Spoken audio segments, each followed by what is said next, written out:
Gloria a Dios. Fuerte ese aplauso de alabanza al Señor.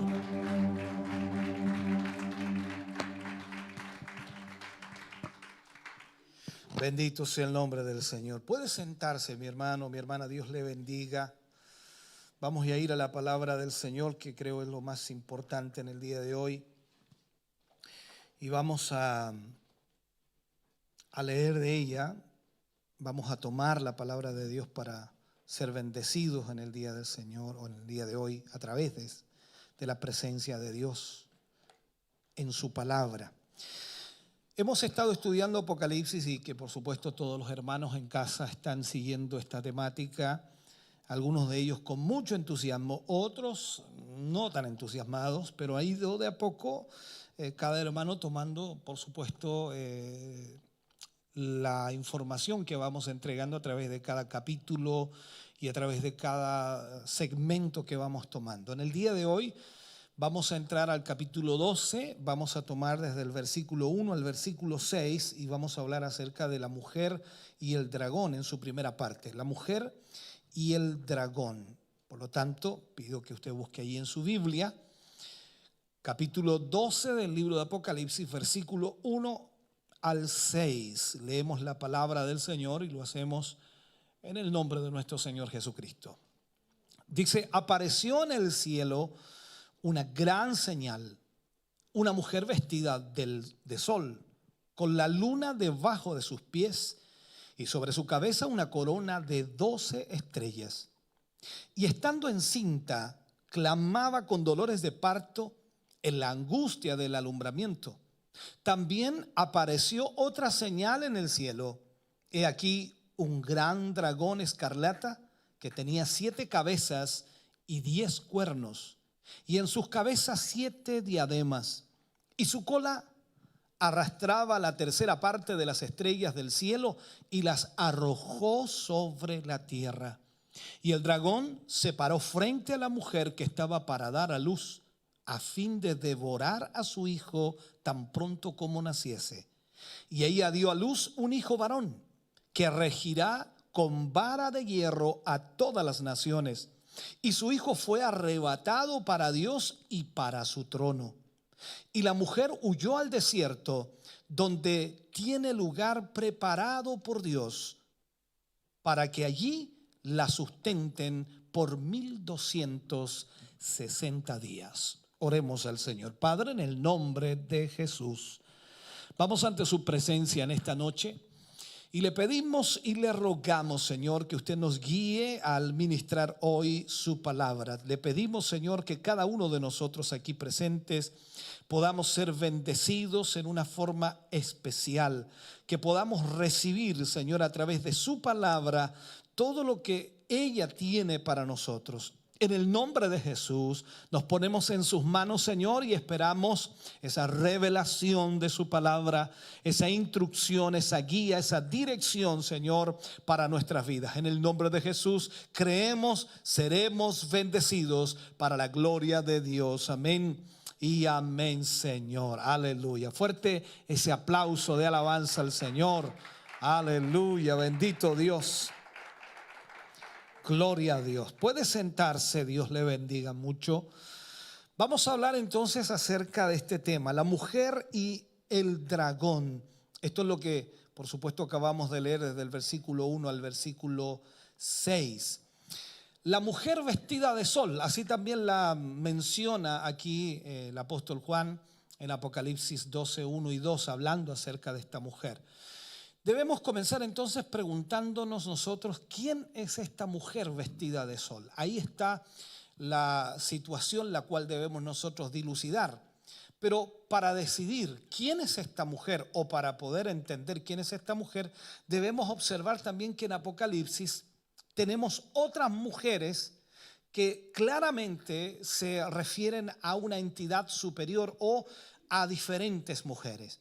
Por ejemplo, en el capítulo 17 del libro de Apocalipsis, que ya lo vamos a ver más adelante, nos habla de una mujer y que la encontramos mencionada como la gran ramera, que representa, por supuesto, un sistema religioso, que no es una mujer en sí, ¿me entiendes? Sino que es un sistema religioso corrupto y que, por supuesto, persigue a los siervos de Dios.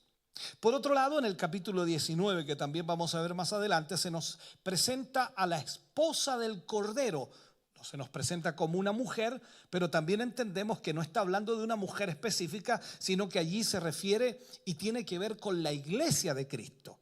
Entonces utiliza como una imagen a una mujer en este sentido. Por lo tanto, no es descabellado y tampoco es equivocado pensar que esta mujer vestida de sol tenga que ver en realidad también con un colectivo de personas, una agrupación de personas o un grupo de personas. ¿Por qué? Porque en el Apocalipsis ya vemos que las otras dos mujeres representan en realidad un grupo de personas. En el caso de la gran ramera representa al estado religioso corrupto y en el caso, por supuesto, de la esposa del Cordero representa a la iglesia del Señor. Entonces, viendo esta realidad, para poder llegar a determinar a quién se refiere esta mujer, Juan nos ofrece una visión con varios símbolos. Primero nos habla el sol, luego nos habla de la luna y nos habla también de 12 estrellas. Si usted es un asiduo lector de la Biblia, ya inmediatamente las encontró. Ah, claro que sí. Curiosamente, estos mismos elementos los encontramos en el sueño de José, el hijo de Jacob y de Raquel. Él tuvo en sus días este sueño cuando aún vivía, por supuesto, con su familia en Canaán. Lo vemos allá en el capítulo 37 del libro de Génesis y habla acerca de esto. Ahora, la visión de Juan tiene, por supuesto, que ver nuevamente o nos enfoca nuevamente en algo que aparece en el Antiguo Testamento. Y se nos presenta aquí de una u otra manera a Israel en los tiempos postreros. O sea, esta visión que Juan tiene de esta mujer vestida de sol, que debajo de sus pies estaban, por supuesto, la luna y también estaba con 12 estrellas, está hablando específicamente de Israel. Amén.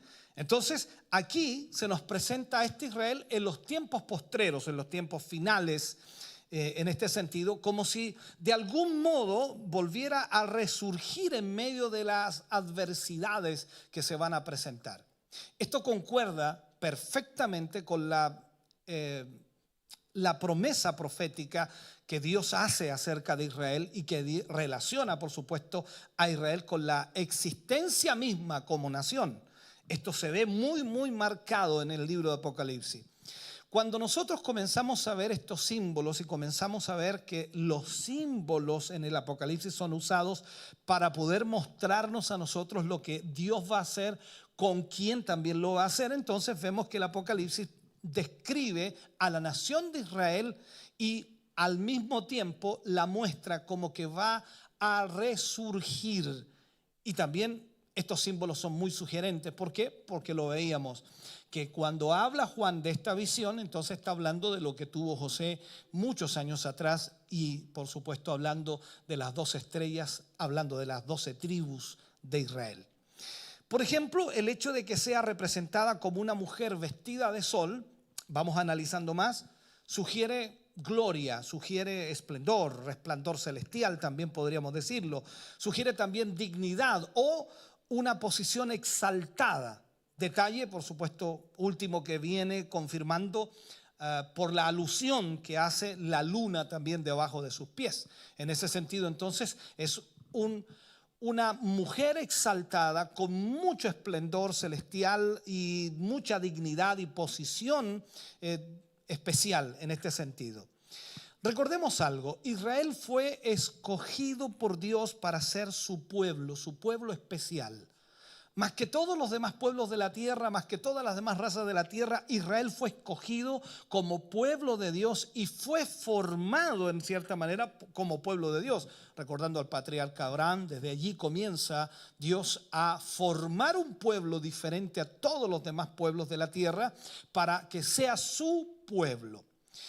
En su conjunto, entonces, toda la visión sugiere gloria, luminosidad, sobre todo si tenemos en cuenta que el sol y la luna y las estrellas son todas fuentes de luz física y que los hombres hoy día tenemos y entendemos, por supuesto, que son luces físicas. Cuando nosotros vemos el día, miramos al cielo y vemos el sol, está iluminando. En la noche está la luna y, por supuesto, también las estrellas. Ahora, ¿qué es lo que Juan ve en esta visión? Trataré de ir explicando poco a poco. Juan dice que esta mujer, que estaba vestida de sol, que tenía debajo de sus pies a la luna, que tenía 12 estrellas, dice que estaba encinta y clamaba con dolores de parto. Eso es lo que nos enfoca. Entonces, en segundo lugar, notamos en esta visión que esta mujer es presentada como una madre que estando encinta clamaba con dolores de parto en la angustia de su alumbramiento. Y unos versículos, increíblemente, unos versículos más adelante se nos dice que ella dio a luz un varón, en lo que leíamos, ¿no? Que regirá con vara de hierro a todas las naciones. Eso dice Apocalipsis 12:5, que está dentro de nuestro contexto, que lo vamos a explicar. Es importante entonces que notemos en este sentido que Juan está usando aquí una referencia al Salmo 2, literalmente. Todos los autores del Nuevo Testamento asocian esta referencia que Juan hace al Señor Jesucristo. O sea, está hablando aquí del Señor Jesucristo que regirá con vara de hierro, dice la Escritura. Entonces, el apóstol Pablo, también explicando esta situación, explica los enormes privilegios que Dios había dado a la nación de Israel. Y dice que uno de sus privilegios que tenía Israel, el privilegio más grande creo que era el que vendría de su simiente el Cristo, el Salvador, el Redentor, el Mesías. Entonces, cuando vemos eso, nos damos cuenta inmediatamente que Dios tiene algo especial con Israel. En el libro de Romanos, en el capítulo 9, versículo 4 y 5, Pablo le escribe a los romanos y les habla, y dice, son israelitas, de los cuales son la adopción.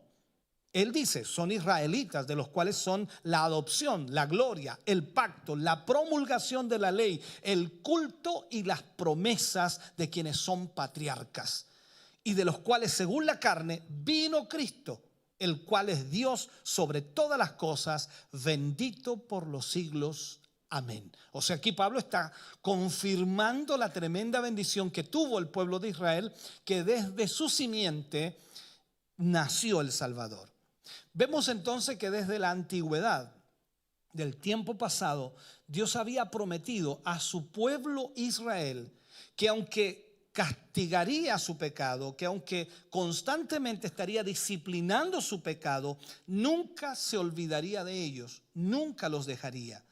Y volvería una y otra vez a tratar con ellos como nación al final de los tiempos. ¿Para qué? Para traer la salvación. La Escritura nos muestra que va a traer la liberación, porque los va a liberar de sus enemigos, entre los que se incluía, por supuesto, poderosas naciones y el mismo Satanás que trataría en el último tiempo de destruir a Israel.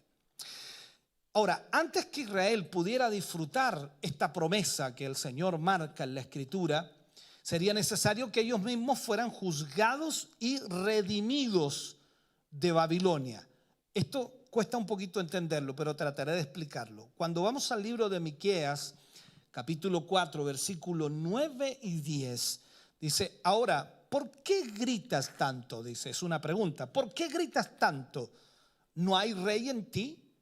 ¿Pereció tu consejero, que te ha tomado dolor como de mujer de parto? Duélete y gime, dice, hija de Sión, como mujer que está de parto, porque ahora saldrás de la ciudad y morarás en el campo y llegarás hasta Babilonia. Allí serás librada, allí te redimirá Jehová de la mano de tus enemigos. Esta es una profecía que se va a cumplir al final de los tiempos. Entonces, aquí vemos que aunque Israel regresó de su cautividad de Babilonia en el pasado, va nuevamente a suceder esta situación de la cual Dios dice que les librará de ese cautiverio o les librará de la opresión de los enemigos. Y no hay duda entonces de que todavía no se ha cumplido plenamente lo que los profetas anunciaron acerca del reinado universal del Mesías en Jerusalén para al mismo tiempo librar a Israel. Por lo tanto, no es de extrañar, hermano querido, que nos volvamos a encontrar con estas promesas en el libro de Apocalipsis, promesas que van directamente relacionadas con Israel. Así pues, entonces, en este contexto debemos entender que los dolores de parto y la angustia del alumbramiento, como así lo menciona Juan, en relación al resurgimiento o resurrección misma, podríamos ponerle, de Israel al final de los tiempos. Eso es lo que va a ocurrir. En este momento Israel para muchos está como en stand-by, en statu quo. Pareciera que no pasa nada porque Israel sigue esperando al Mesías. Israel sigue esperando al Redentor, al Salvador. Está todavía esperando que se cumpla la promesa o la profecía del Mesías. Y esto es una realidad todavía en ellos. Entonces, pareciera que no está sucediendo nada. Nosotros ya tenemos al Mesías, tenemos al Salvador. Nosotros sabemos que Él ya vino y ellos le rechazaron. Pero hay un periodo entonces aquí en donde Israel será alcanzado una vez más y resurgirá, resucitará, por supuesto, al final de los tiempos. Y es un periodo que los profetas describieron como la gran tribulación y angustia. Lo habla Jeremías, lo habla Daniel también en ese sentido. Y en él se encuentra encuadrada, por supuesto, también el anuncio de la segunda venida del Mesías, de la venida del Señor. Aquí es donde también entendemos que Israel será liberado de todos sus enemigos. Como ya sabemos, parte de todo esto se está cumpliendo en nuestros días desde 1948. Cuando Israel comenzó ya a ser nación. Israel volvió a ser reconocida internacionalmente como nación desde 1948 y para ser más exacto el 14 de mayo de 1948 Israel volvió a ser reconocida internacionalmente como nación y regresaron a su tierra, pero aún falta su resurrección. Aún falta esa resurrección espiritual cuando reconozcan al Señor Jesucristo como su Mesías. Ellos todavía no reconocen a Jesús como el Mesías. Veamos entonces, vamos viendo, de acuerdo a lo que ya analizamos, la mujer vestida de sol representa, en otras palabras, entonces a Israel. Porque habla acerca de toda esa simbología que ya la encontramos en el sueño de José y la encontramos también en las 12 tribus de Israel. O sea, todo está allí. Y al mismo tiempo vemos que Israel necesita reaccionar en cuanto a lo espiritual y la única manera de que Israel reconozca a Jesús como el Mesías es que sea oprimido por las naciones y que por supuesto solo el Mesías puede rescatarle. Veamos esto. Juan tiene esta visión y también dice que dentro de esto ve a un dragón escarlata. Apocalipsis 12, 3 y 4 dice: también apareció otra señal en el cielo y aquí un gran dragón escarlata que tenía 7 cabezas y 10 cuernos y en sus cabezas 7 diademas y su cola arrastraba la tercera parte de las estrellas del cielo. y las arrojó sobre la tierra. Y el dragón se paró frente a la mujer que estaba para dar a luz, a fin de devorar a su hijo tan pronto como naciese. ¿Qué es lo que hace Juan aquí? Ve una visión, y en esta visión ve una segunda señal en el cielo que introdujo, por supuesto, un nuevo personaje a la escena: el dragón escarlata, o como dice el texto, el gran dragón escarlata. Y en este caso le identifica a través de lo que él dice, y de una forma sencilla que nos facilita el mismo texto en realidad. Lo que dice la palabra del Señor allí, dice: el dragón, la serpiente antigua, eso sale en Apocalipsis 12:9, el dragón, la serpiente antigua, que se llama Diablo y Satanás. O sea, aquí ya no necesitamos preguntarnos quién es el dragón escarlata. Juan lo dice claramente, con total claridad. También aparece en Apocalipsis 22 la misma especificación de lo que es el dragón escarlata. A su vez, también debemos asociar a este gran dragón con la bestia que vio el profeta Daniel en su visión profética, y que tenía que ver con el cuarto rey o reino que se levantara en la tierra en los últimos tiempos, y que por supuesto será diferente de todos los anteriores y tremendamente espantoso en gran manera. Eso es lo que Daniel ve. Daniel, versículo 7 del capítulo 7, habla acerca de esto. Dice: después de esto miraba yo en las visiones de la noche, y aquí la cuarta bestia, espantosa y terrible, y en gran manera fuerte, la cual tenía sus dientes grandes de hierro, devoraba y desmenuzaba, y las sobras hollaba con sus pies, y era muy diferente de todas las bestias que había antes de ella, y tenía 10 cuernos. O sea, vemos aquí que Daniel está hablando de lo mismo que Juan vio en su visión. En ambos casos, tanto Daniel como en el Apocalipsis que Juan escribe, esta bestia se caracteriza por ser el enemigo mortal de la mujer, que, como ya hemos señalado, entonces se refiere a la nación de Israel. La mujer es la nación de Israel. Por lo tanto, el enemigo, que es Satanás, el diablo, va a tratar de destruir por completo a la nación de Israel. Y notemos que una vez más será por la intervención directa del Señor que los santos recibirán el reino, o que Israel será libertado. Veamos algo.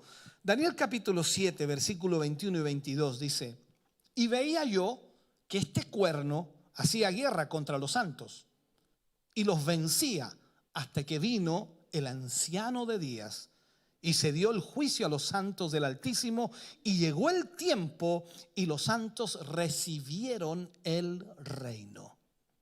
Entonces, lo que estamos viendo aquí entonces es lo que Dios va a hacer para libertar a Israel de la opresión del enemigo y de la opresión de las naciones, y sobre todo la opresión de Satanás. Por otro lado, el hecho de que Satanás sea descrito como una bestia terrible o como un gran dragón escarlata, espantoso, tiene la clara finalidad de presentarlo, por supuesto, en clara oposición con el cordero que fue inmolado, que está en contra del cordero que fue inmolado. El Señor Jesucristo y Satanás son radicalmente distintos, radicalmente diferentes. O sea, no hay en ellos ningún parecido posible. Del mismo modo que tampoco lo hay entre el cordero y el dragón, en lo absoluto. No hay nada parecido entre ellos. Ahora bien, recordemos algo: Satanás no siempre fue un dragón espantoso como lo vio Juan en la visión, o una serpiente que se arrastra por la tierra. Tenemos que entender eso. Hubo un tiempo en que él fue descrito como el lucero hijo de la mañana. Recordemos eso en Isaías 14. El lucero, hijo de la mañana. Incluso dice que era el sello de la perfección, lleno de sabiduría, acabado en hermosura. Así lo menciona Ezequiel. Y el mismo Ezequiel dice que era un querubín grande y protector.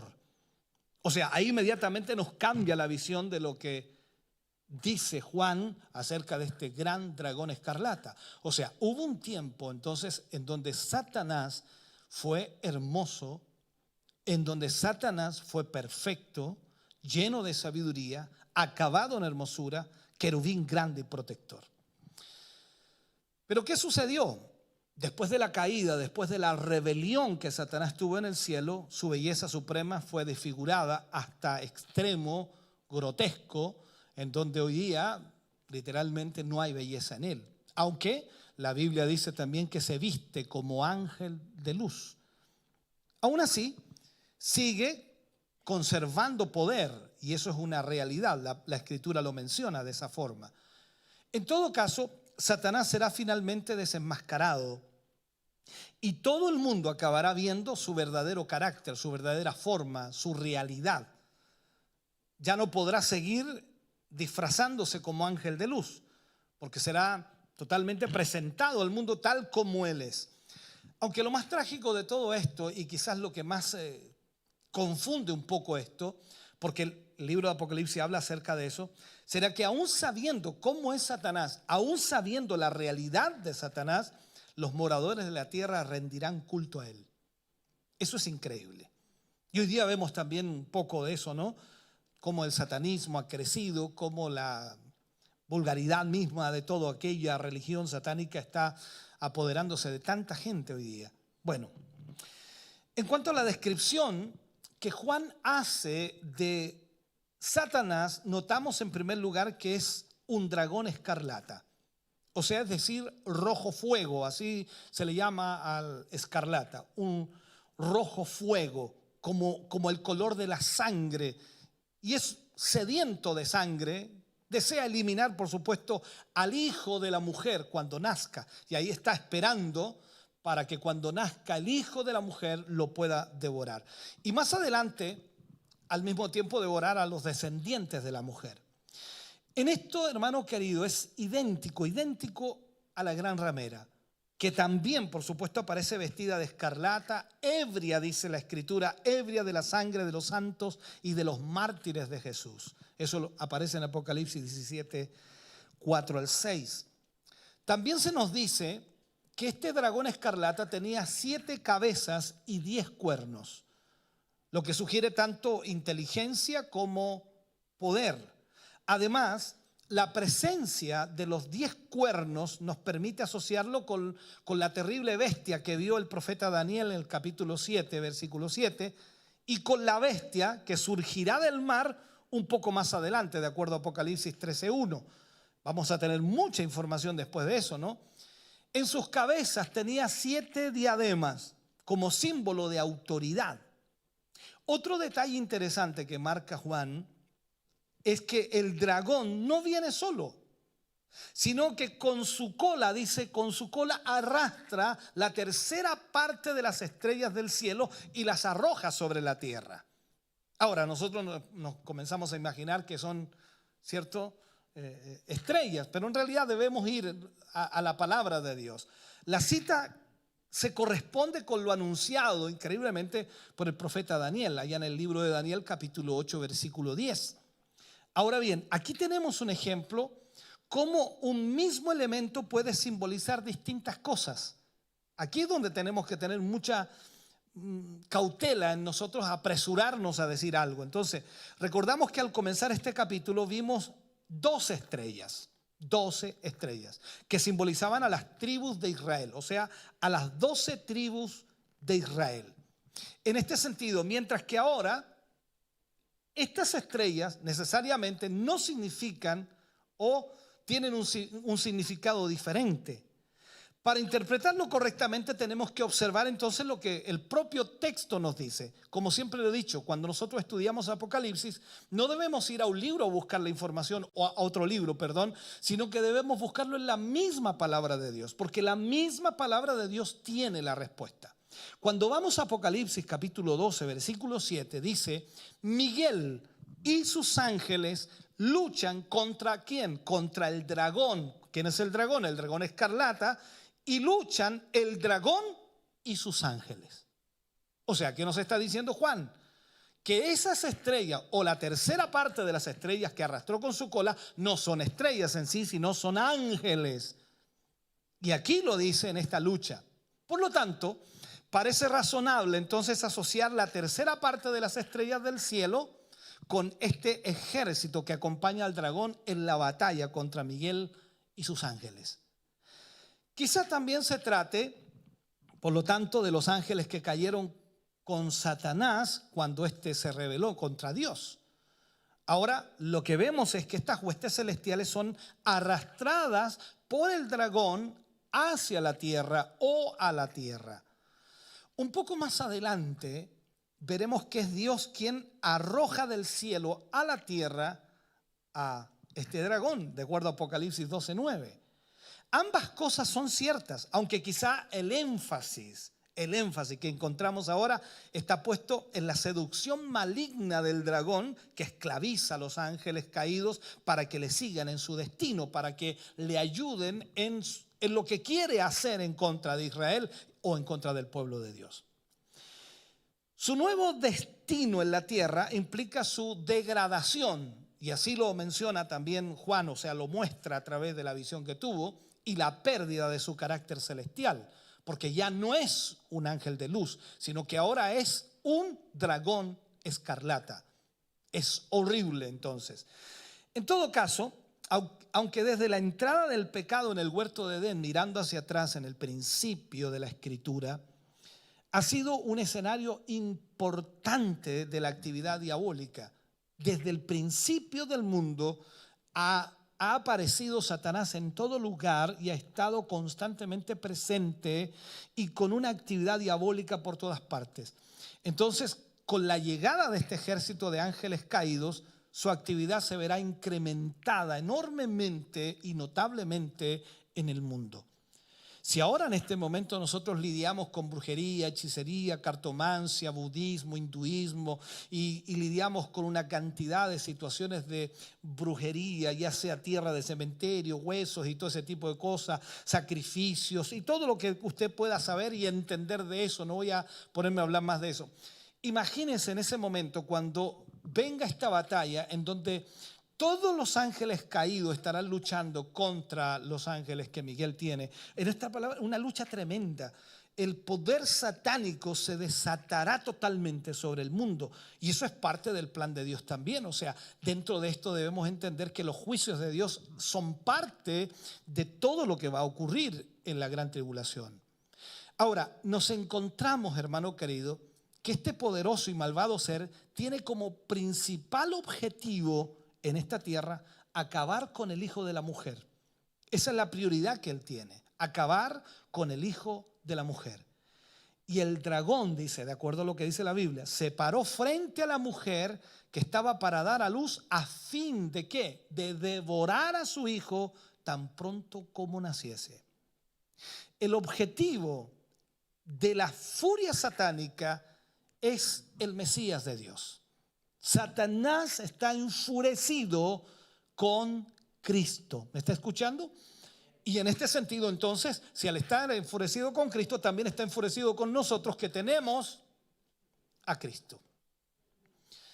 Entonces, Satanás sabe que él es quien ha sido designado para recuperar el dominio universal usurpado por el maligno. En este momento, tal como también la Escritura lo dice, esta tierra está bajo el poder de Satanás. O sea, el príncipe de esta tierra es Satanás, que ha cegado, dice, el entendimiento de los hombres para que no les resplandezca la luz del evangelio. Pero Satanás sabe que todo ha sido puesto, todo ese dominio universal ha sido puesto en Cristo Jesús. Por lo tanto, él no quiere que ese momento llegue, pero va a llegar. Recordemos nuevamente el pacto de Dios con Abraham desde el principio, creando una nación, formando una nación. En tu simiente, le dice Dios allá en Génesis 22:18, en tu simiente serán benditas todas las naciones de la tierra. En tu simiente serán benditas todas las naciones de la tierra. No dice en tus simientes, sino en tu simiente, hablando en perfecto. Entonces, en este sentido, nosotros tenemos que entender que está hablando aquí de Cristo, está hablando de Jesús, en tu simiente. Entonces, el pacto de Dios con Abraham fue ese. Si miramos ahora el pacto de Dios con David, que también lo analizamos en uno de los temas anteriores, Dice la escritura allá en el libro de 2 de Samuel 7, versículo 12 y 13, dice: y cuando tus días sean cumplidos y duermas con tus padres, hablando de David que iba a morir, yo levantaré después de ti a uno de tu linaje, a uno, no dice a unos, a uno de tu linaje, el cual procederá de tus entrañas, y afirmaré tu reino. Él edificará casa a mi nombre, y yo afirmaré para siempre el trono de su reino. Aquí también estaba hablando de Jesús. Debemos entender eso. Entonces, toda la historia bíblica, hermano querido, nos ha dejado testimonio de los múltiples esfuerzos de Satanás por terminar con la nación judía, una y otra y otra y otra vez, y en especial con la descendencia del rey David, con la descendencia del rey David. Recordemos que a Jesús siempre se le proclamaba como el hijo de David. Escuchamos a Bartimeo gritar: hijo de David, ten misericordia de mí. O sea, estamos hablando entonces de la simiente de David. Pensemos, por ejemplo, veamos esto, en el malvado plan de Amán, Antiguo Testamento, allá en el libro de Esther. El malvado plan de Amán para destruir ¿a quiénes? A todos los judíos en los días de Asuero, rey de Persia y de Media. Ahí eso lo encontramos, esa historia, en el libro de Esther. Ahí Satanás estaba tratando de destruir al pueblo de Israel. Lo vemos totalmente. Y antes de él vemos a Faraón de Egipto también, que trató de tener éxito para terminar, para acabar con el pueblo de Israel y su descendencia por medio de las parteras egipcias. O sea, cosa que cuando naciera un varón, mátenlo, tírenlo al río. Y no pudieron. Aquí el dragón entonces actúa personalmente como una partera, esperando que el niño nazca para matarlo en el mismo momento que nazca. Otro buen ejemplo de esta misma actitud lo vemos en Herodes.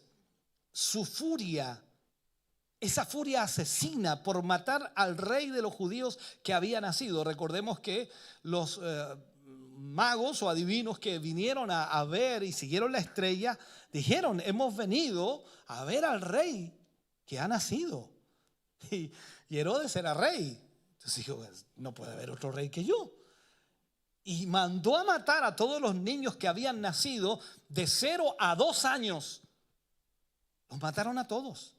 O sea, aquí vemos que Satanás siempre ha estado tratando de destruir al pueblo de Dios, y sobre todo está en contra de Jesucristo.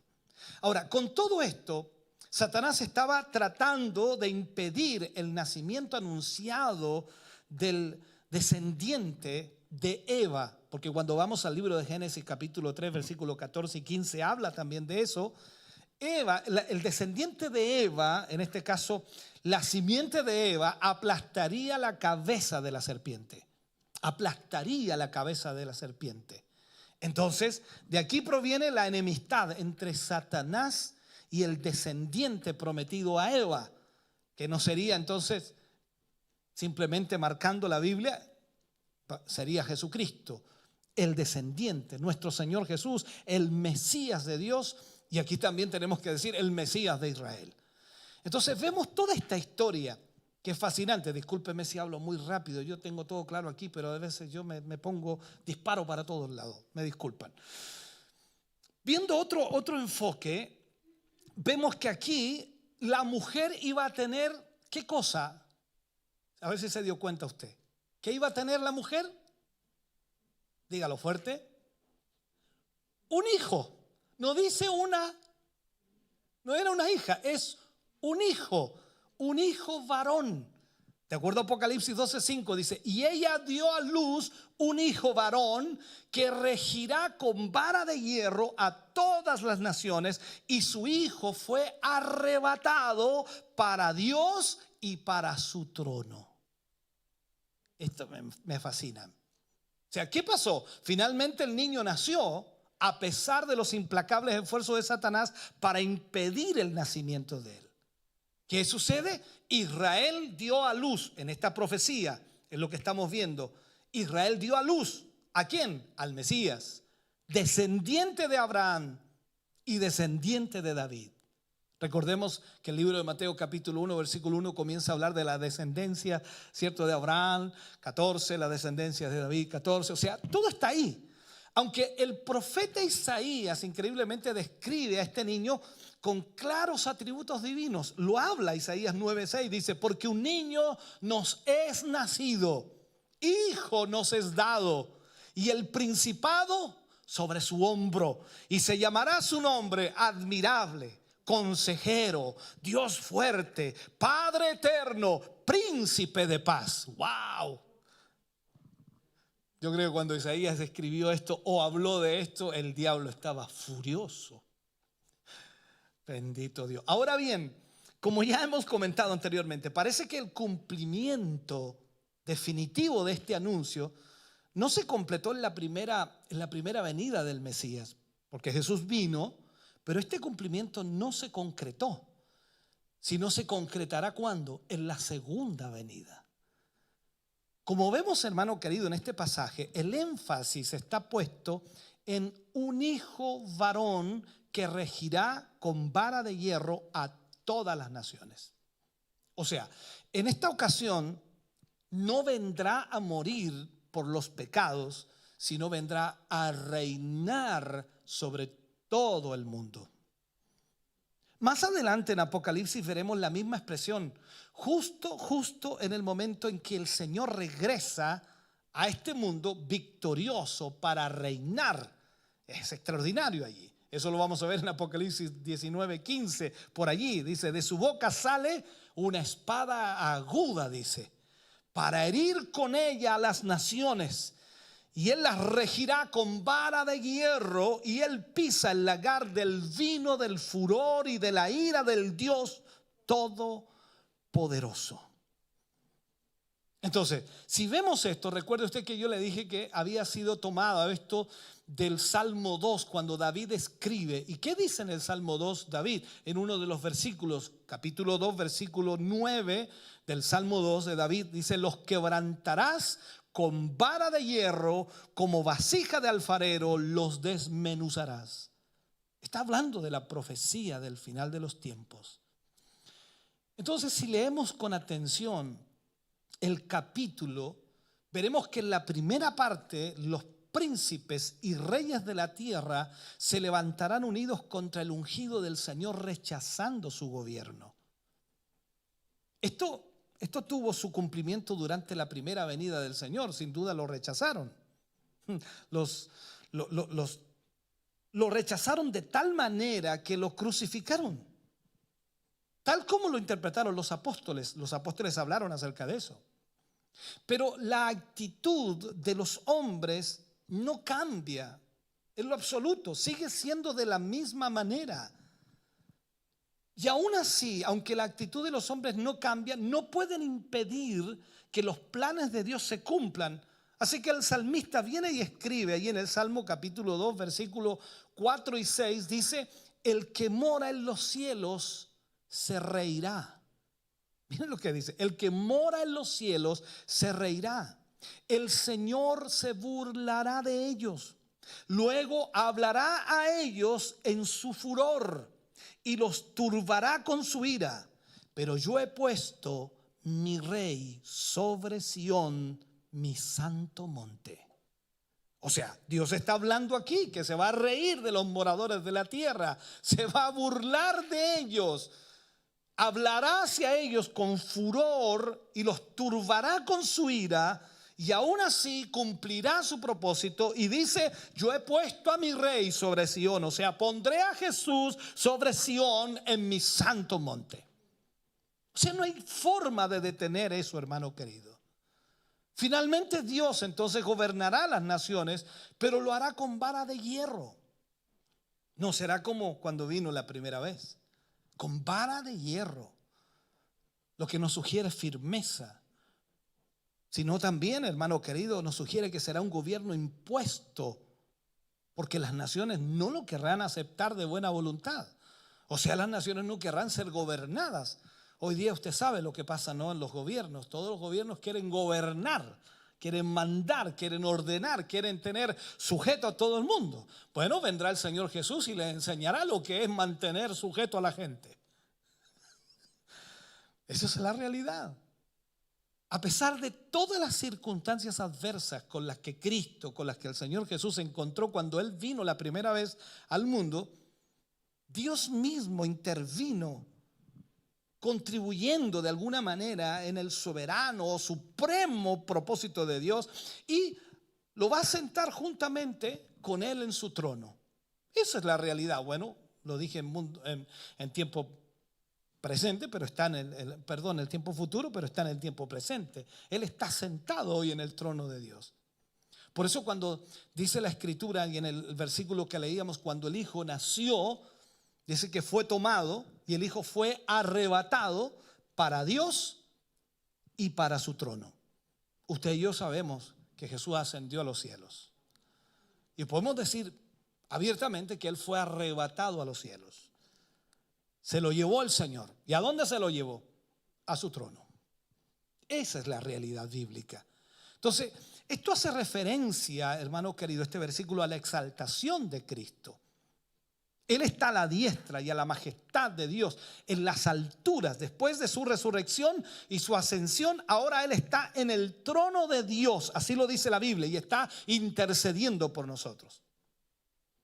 Aunque Juan aquí omite el ministerio terrenal de Cristo, así como su muerte en la cruz también la omite, no hay que olvidar que la resurrección y ascensión son la respuesta del Padre a esa obra que el Señor Jesús hizo en la cruz del Calvario, algo incuestionable y una aprobación tremenda del Padre.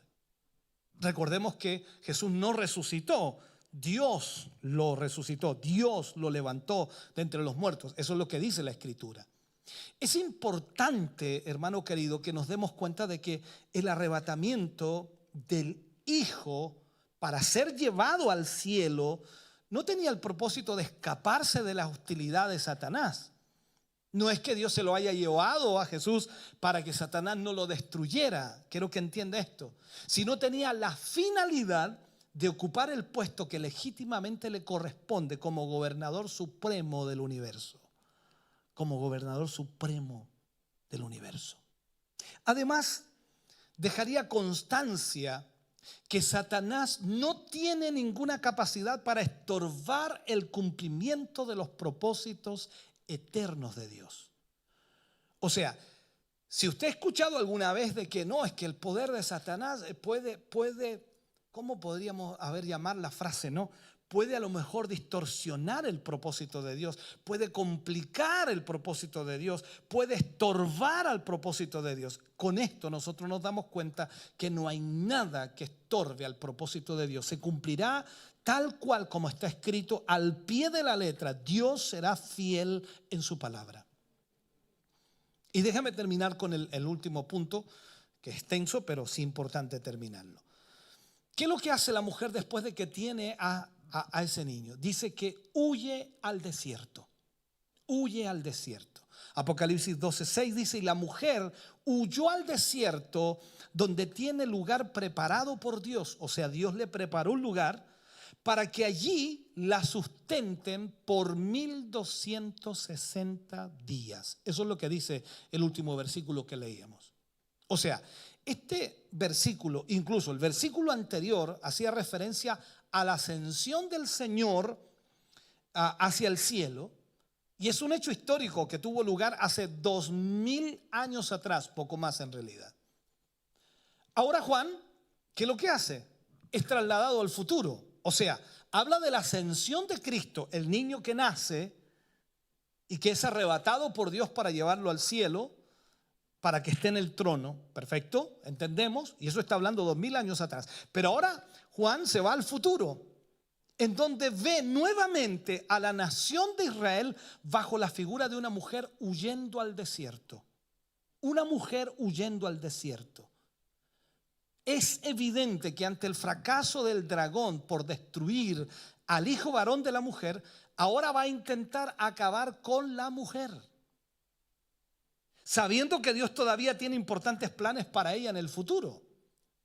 O sea, el periodo de tiempo que hay entre la ascensión del Señor y los hechos a los que se refiere este versículo se relaciona estrechamente con el intervalo entre las semanas 69 y 70 de las que habló el profeta Daniel cuando anunció el futuro del pueblo de Israel. Este extenso periodo, que ya casi abarca 2000 años increíblemente, ha estado caracterizado por el rechazo de Israel a su Mesías.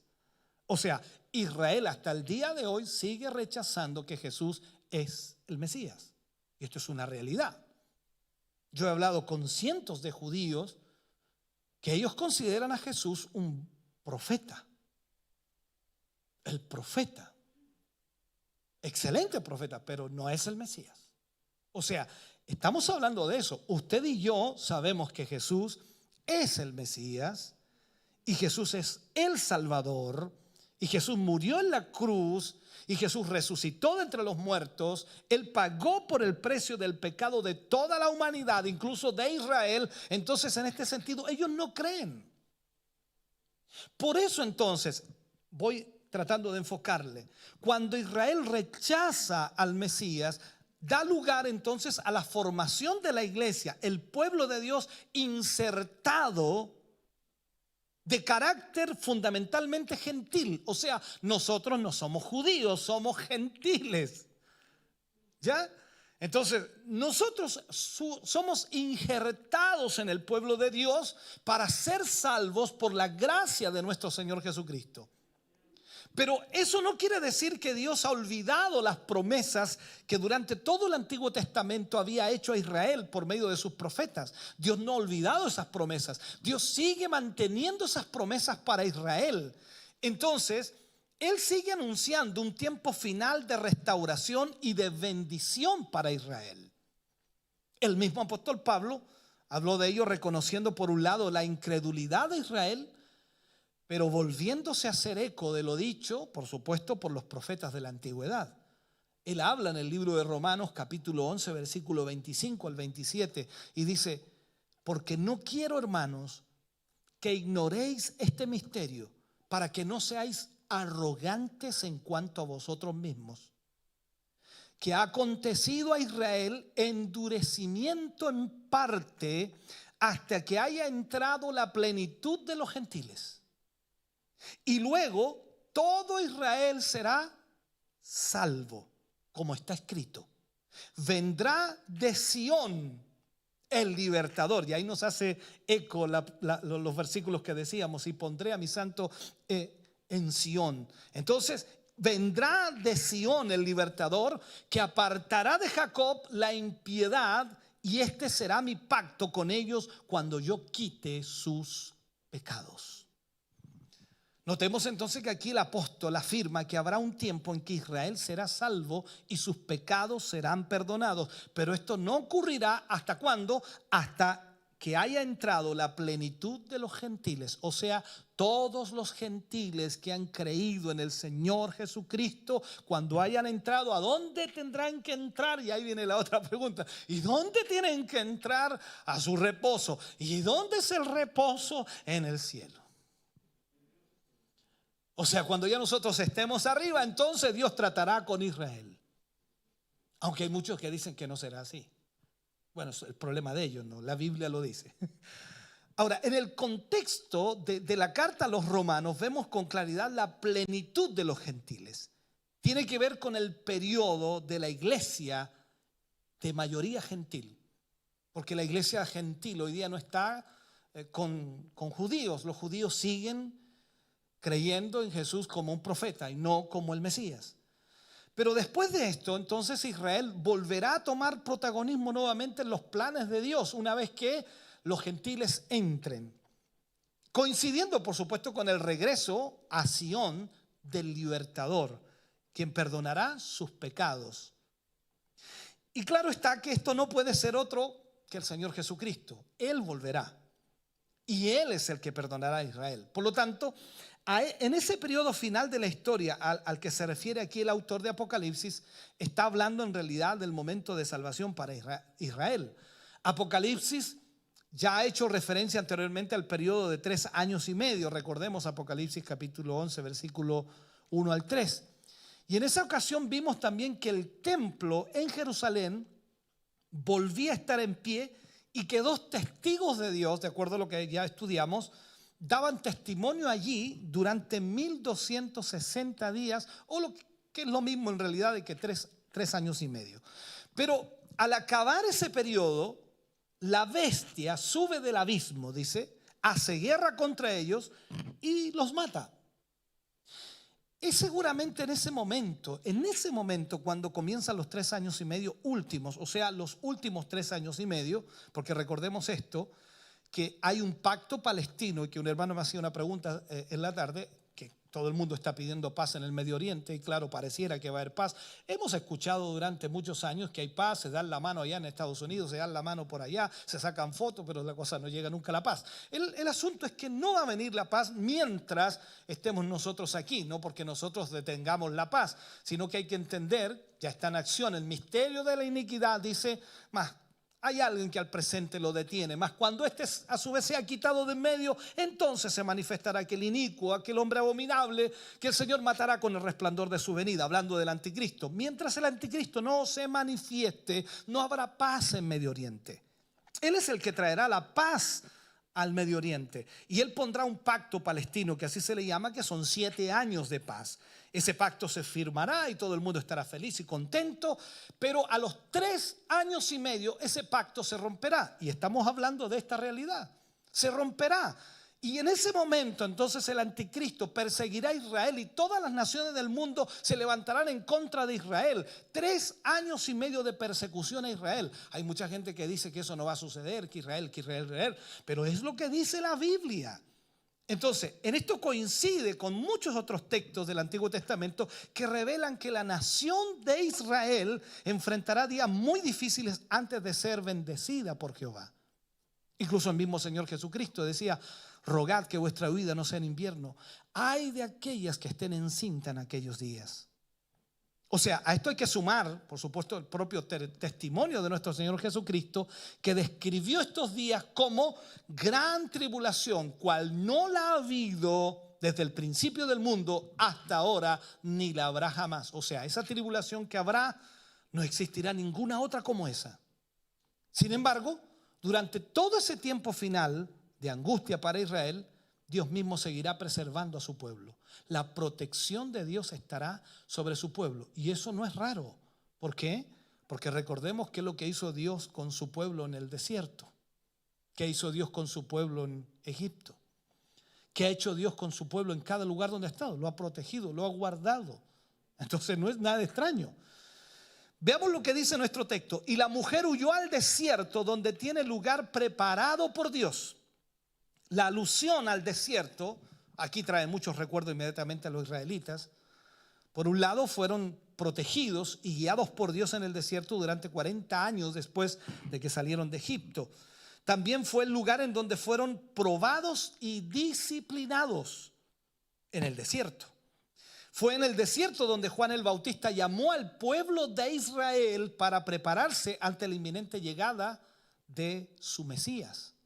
O sea, todo esto sigue cumpliéndose y sigue dándose de la misma manera, porque recordemos algo, dice: pastor, no tiene nada que ver Juan el Bautista con lo que pasa en el Apocalipsis. Tiene mucho que ver. ¿Sabe por qué? Porque Juan el Bautista, ¿qué camino estaba preparando? El camino del Mesías, del Salvador. Pero Israel lo rechazó. Entonces, los 2 testigos, ¿qué camino preparan? El camino del Mesías, del Salvador. ¿Para qué? Para que Israel recapacite, reaccione, pero tiene que huir al desierto, tal como tuvieron que ir hasta el Jordán, como a 15 kilómetros de Jerusalén, por el desierto, para oír a un predicador que lo único que les decía: arrepentíos porque el reino de los cielos se ha acercado. Entonces, pensando en el futuro, el desierto sería el lugar donde Dios les hablará al corazón y ellos se volverán a Él, de acuerdo a lo que dice Oseas. Vemos entonces que la resplandeciente mujer que había aparecido en el cielo se convierte ahora en una pobre mujer perseguida que huye al desierto. Todo ese esplendor que Juan ve en la visión en realidad es para mostrarnos a Israel desde el momento en que Dios lo escoge como pueblo y como nación. Pero aún así, Dios nunca ha abandonado a Israel, nunca. Este cambio tan radical se debe a su incredulidad, a la incredulidad de Israel.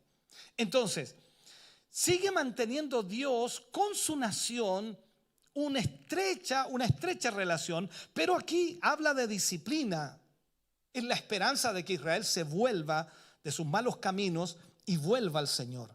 Algo que finalmente ocurrirá cuando el Señor Jesucristo regrese en gloria y majestad. Por lo tanto, vemos aquí varios detalles que son importantísimos. Si Pablo dice que nosotros, que somos el pueblo del Señor insertado, y que no lo dice ahí, pero lo dice en muchos otros pasajes, que hemos sido el pueblo del Señor insertados para en este sentido ser parte también de los escogidos de Dios, y dice que mientras no haya entrado, hasta que haya entrado la plenitud de los gentiles, entonces no va a suceder eso con Israel. Entonces nosotros también en este sentido entendemos que antes de que todo esto ocurra, Dios nos va a hacer entrar en el cielo. Y ahí es el arrebatamiento. Hay muchos que dicen hoy día que no existe el arrebatamiento. Ese rapto secreto no existe, dice. Y hay un montón de predicadores en la internet que hablan torpeza de ese tipo. Pero el punto es, y yo le he preguntado a un montón de sus predicadores, por favor, entonces, si usted no cree que el arrebatamiento va a suceder antes de la gran tribulación, por favor dígame dónde van a estar las bodas del Cordero, dónde va a estar el tribunal de Cristo, qué va a suceder en la tierra, y ahí no saben ubicar, se pierden entero. Es fácil decir que no existe, pero la Biblia dice, hasta que no haya entrado la plenitud de los gentiles y luego todo Israel será salvo. Hoy día Dios está tratando con la iglesia y pareciera que, al decirlo pareciera que nosotros somos mejor que Israel. No somos mejor que Israel. Debemos dar gracias a Dios, y yo no sé cómo decirlo, debemos dar gracias a Dios que Israel rechazó al Mesías. Porque si Israel no hubiera rechazado al Mesías, no sé dónde estaríamos nosotros. Pero el hecho de que Israel rechazara al Mesías, nosotros pudimos conocer al Salvador. Y Él murió por los pecados de todo el mundo. Ahora sé y entiendo que Dios siempre en su propósito tuvo salvar a todo el mundo. Cuando digo todo el mundo me refiero a los que creen en Él.